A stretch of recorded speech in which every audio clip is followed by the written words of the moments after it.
প্রথম কথা হলো, মাহফিল কমিটি দিন প্রচার করে নাকি লোক ভিড় করে তা তার মাহফিল পরিচালনার সময় যেটা সে বেঁধে দেয় সে অনুযায়ী পরিচালনার উপর ভিত্তি করে আন্দাজ আঁচ করা যায়। বাকি তারপরে ভুল অনেক সময় ভুল শুদ্ধ হয়।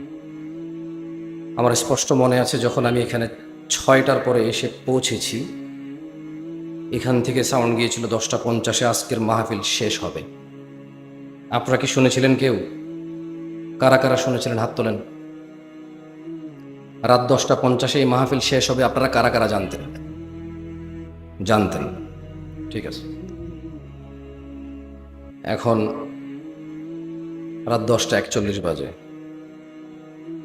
আমার গলার শব্দ শুনে হয়তো আপনারা অনেকে আন্দাজ করতে পারতেছেন আমার একটু শারীরিক অসুস্থ, মানে সর্দি কাশি চলছে। আমি আর 8 মিনিট কথা বলবো, শরীরের অবস্থা একটু ভালো না। আশা করি ওই 8 মিনিটও আপনাদের কাজে আসবে ইনশাআল্লাহ। কারণ মাহফিল কমিটি তার কথা ঠিক না রাখলেও অ্যাজ এ দাঈ ইলাল্লাহ আমরা ওয়াদা সংরক্ষণ করার চেষ্টা করার সর্বোচ্চ চেষ্টা করা উচিত নাকি উচিত না? আপনি বলেন, একটা সমাজ রাত 1টা পর্যন্ত মাহফিল করতো, সেটা এখন 10টা 11টায় নামছে।